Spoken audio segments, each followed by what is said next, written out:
안녕하세요. 페어뷰 버겐블러버드 선상에 위치한 우리 사랑의 교회 담임을 맡고 있는 박종윤 목사입니다. 이번 우리가 사순절 기간을 은혜 가운데 보내고 있는데요. 오늘 아침에도 우리가 나눌 말씀을 통해 하나님께서 은혜의 골짜기로 인도하시리라 믿습니다. 오늘 나눌 하나님의 말씀은 마가복음 4장 26절에서 32절까지입니다. 제가 봉독하겠습니다. 또 이르시되 하나님의 나라는 사람이 씨를 땅에 뿌림과 같으니 그가 밤낮 자고 깨고 하는 중에 씨가 나서 자라되 어떻게 그리 되는지를 알지 못하느니라. 땅이 스스로 열매를 맺되 처음에는 싹이요 다음에는 이삭이요 그 다음에는 이삭의 충실한 곡식이라. 열매가 익으면 곧 낫을 대나니 이는 추수할 때가 이르렀음이라. 또 이르시되 우리가 하나님의 나라를 어떻게 비교하며 또 무슨 비유로 나타낼까? 겨자씨 한 알과 같으니 땅에 심길 때에는 땅 위의 모든 씨보다 작은 것이로되 심긴 후에는 자라서 모든 풀보다 커지며 큰 가지를 내나니 공중의 새들이 그 그늘에 깃들일 만큼 됐느니라. 아멘. 오늘 본문은요, 예수님께서 씨 뿌린 비유를 가르치신 후에 계속해서 다른 비유를 통해 하나님의 나라 성장 원리들을 가르치신 내용이 오늘 본문입니다. 즉, 왜 자신이 여러 가지 비유로 가르치고 계시는지를 설명하신 것이고, 결국 중요한 순간에 극적으로 드러내고 있는 말씀이 오늘 본문이에요. 그래서 오늘 본문의 강조는요, 주님을 사랑하는 마음으로 겸손히 말씀을 받아들이는 사람이 되라는 것입니다. 그리고 또 하나는 겨자씨의 축복을 누려라는 것이 오늘 본문의 강조예요. 그런데 오늘 본문의 배경은 이러한 배경을 가지고 있습니다. 당시 팔레스타인 지방에 큰 영향을 끼친 사람을 꼽으라면 바로 세례 요한입니다. 원근 각지에서 많은 사람들이 모였고 그가 전한 말씀을 들었어요. 그리고 그가 전한 말씀을 통해 회개하고 그리고 요단강에서 세례를 받았습니다. 하지만 세례 요한은요, 나보다 더 위대한 사람이 내 뒤에 나타날 것이다. 그런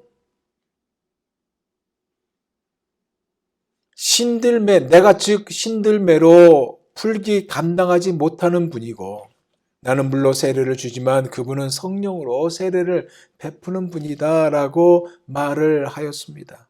이 말로 인하여 세례 요한의 제자들은 그분이 과연 누구인가에 대한 궁금을 가졌습니다.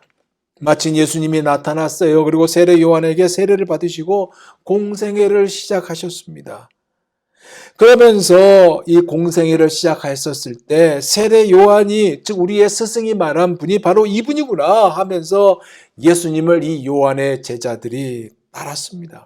처음에는 굉장한 기대를 걸었을 거예요. 하지만 역사는 그리 일어나지 않았고 몇 번의 작은 기적만 나타났을 뿐, 심지어 바리새인들의 그 표적, 그들의 그 공격을 받다 보니까 심한 패배주의와 절망감이 그들 안에 찾아왔습니다. 그 시점에서 주님은 제자들을 불러 모아 겨자씨 한 알에 관한 꿈, 즉 하나님의 나라의 꿈 이야기를 하신 것이 오늘 본문의 배경입니다. 즉 오늘 본문은 하나님 나라의 꿈 이야기란 얘기예요. 하나님 나라가 겨자씨와 같은데 나중에는 공중의 새들이 깃들게 된다는 말씀이에요. 이 말씀이 이번 사순절 기간을 보내고 있는 우리에게 십자가의 은혜로 그리고 하나님의 큰 위로가 임하기를 소원해 봅니다. 오늘 본문은요, 두 가지 교훈을 주고 있습니다. 첫째로 주는 교훈은 뭐냐? 하나님의 나라는 우리가 알지 못하는 사이에 우리의 마음과 주위에서 계속 성장한다는 것입니다. 26절에서 27절을 볼까요?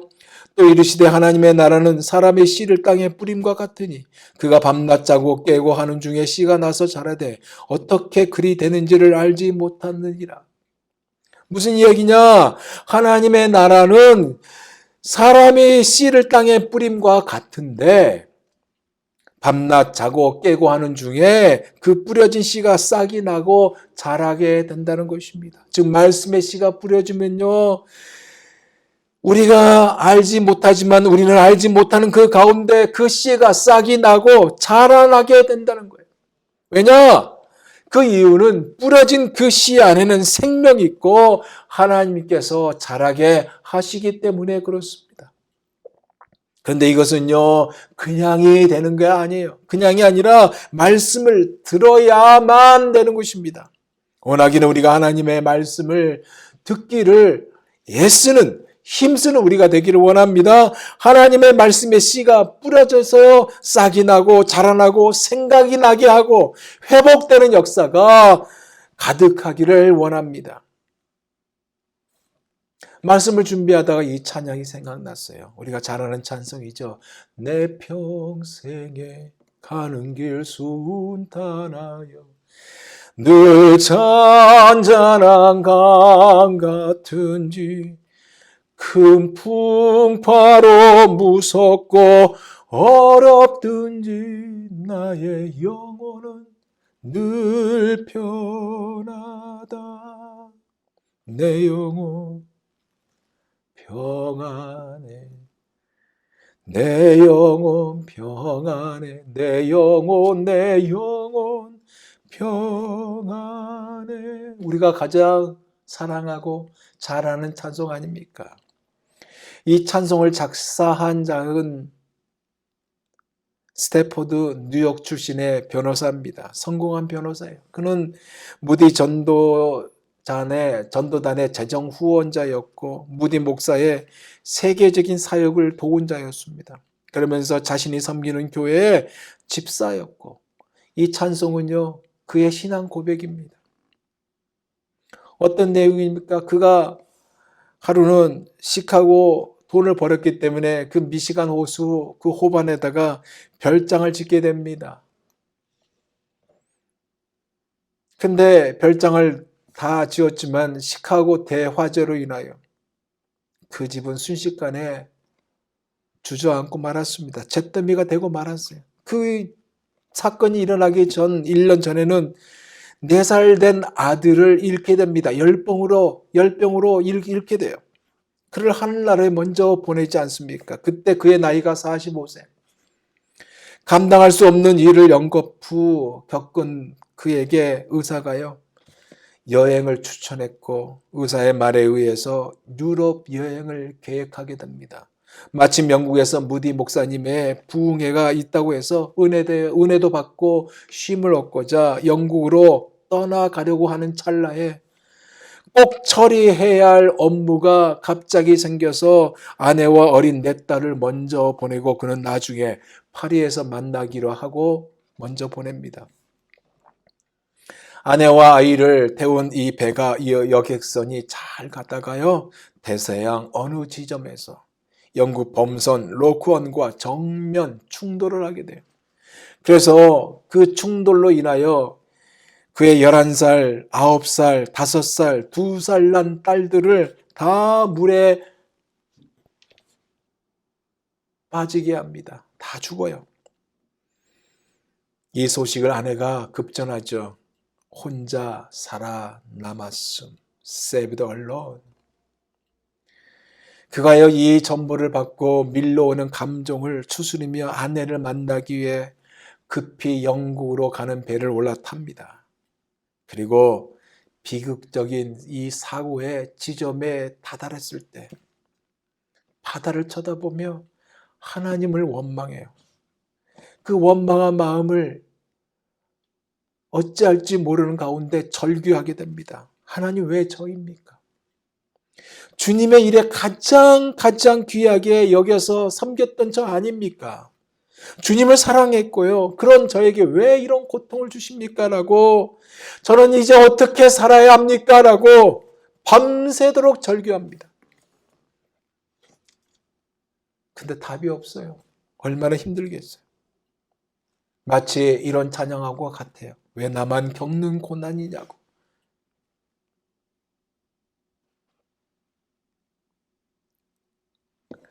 그런 그에게 아침이 찾아왔잖아요.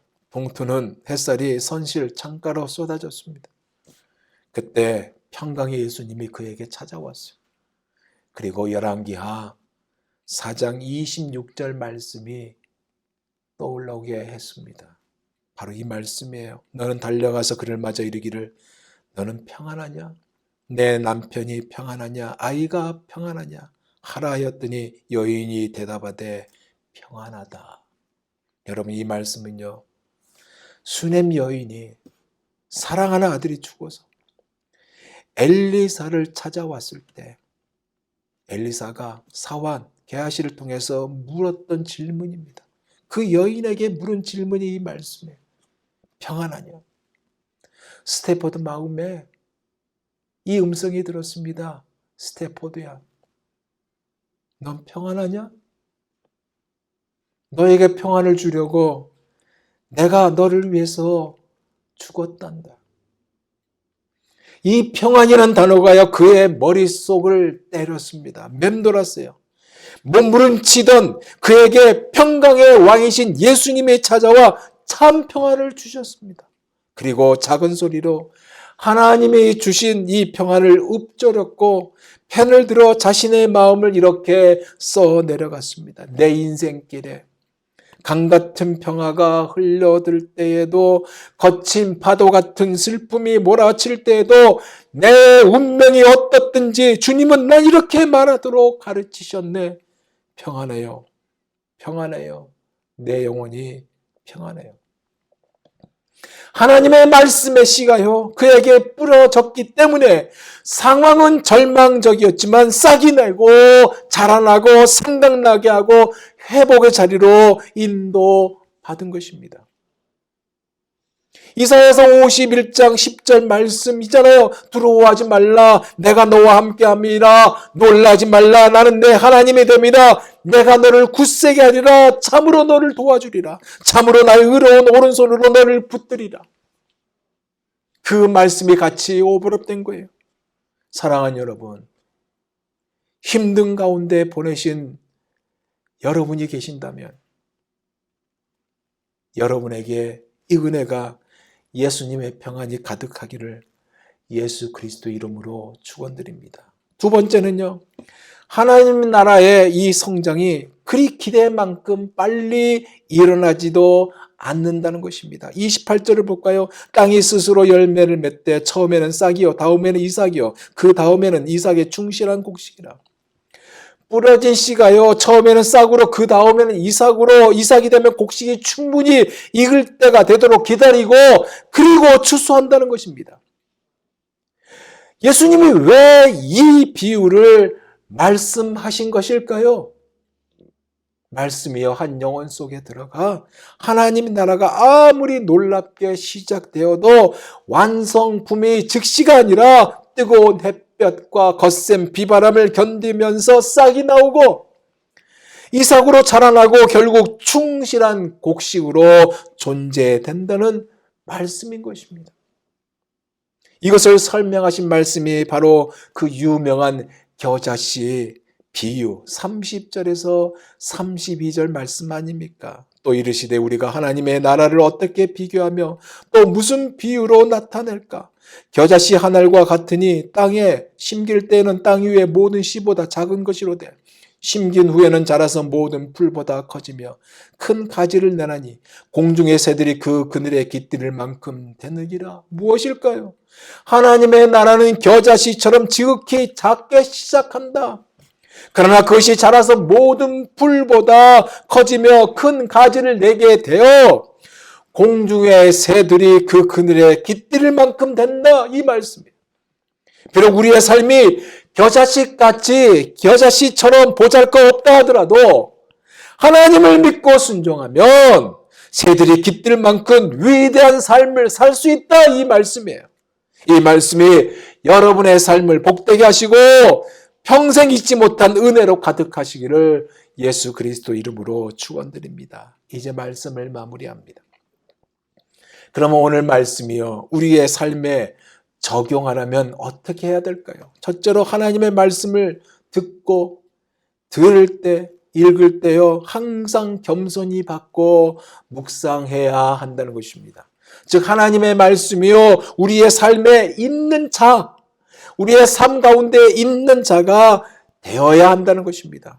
그리고 마지막 두 번째는요, 하나님의 나라에 성장이 있는데 두 가지 교훈을 기억해야 한다는 것입니다. 그 하나가 뭐냐?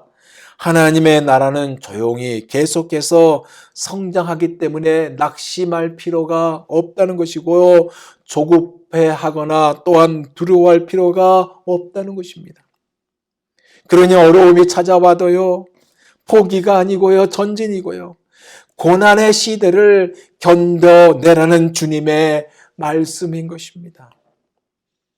중요한 사실은요. 우리가 이 고난의 시대를 살아가지만 절대로 혼자 내버려 두지 않는다는 것입니다. 주님이 여러분과 함께 하십니다. 이 사실을 믿으시기 바랍니다. 그래서 반드시 우리를 일어서도록 만들 것이고 반드시 달려가도록 만드실 것입니다. 합력하여 선을 이루신 하나님을 만나게 될 것이고요. 그래서 그리스도를 닮아가는 모습으로 자리매김할 것입니다. 원하기는 이 겨자씨의 축복을 누리시는 여러분, 특히 사순절을 보내는 여러분이 이 은혜를 누려서 십자가 앞으로 그리고 주의 모습을 닮아가는, 그래서 하나님의 칭찬으로 은혜로 가득하는 여러분이 다 되시기를 예수 그리스도의 이름으로 축원드립니다. 기도하겠습니다. 하나님, 오늘 주신 말씀 감사합니다. 이 말씀대로 하나님의 말씀을 겸손히 받을 수 있는 우리가 되게 하여 주옵시고 그 말씀을 순종하여 겨자씨의 축복을 누릴 수 있는 우리 모두가 되게 하여 주시며 특별히 우리에게 평안을 주시려고 십자가에 달려가신 그리고 돌아가신 주님을 묵상하며 주의 사랑과 하나님의 놀라운 은혜를 감사하며 주 앞에 더 가까이 갈 수 있는 우리 모두가 되게 하여 주옵소서. 예수님의 이름으로 기도하옵나이다. 아멘.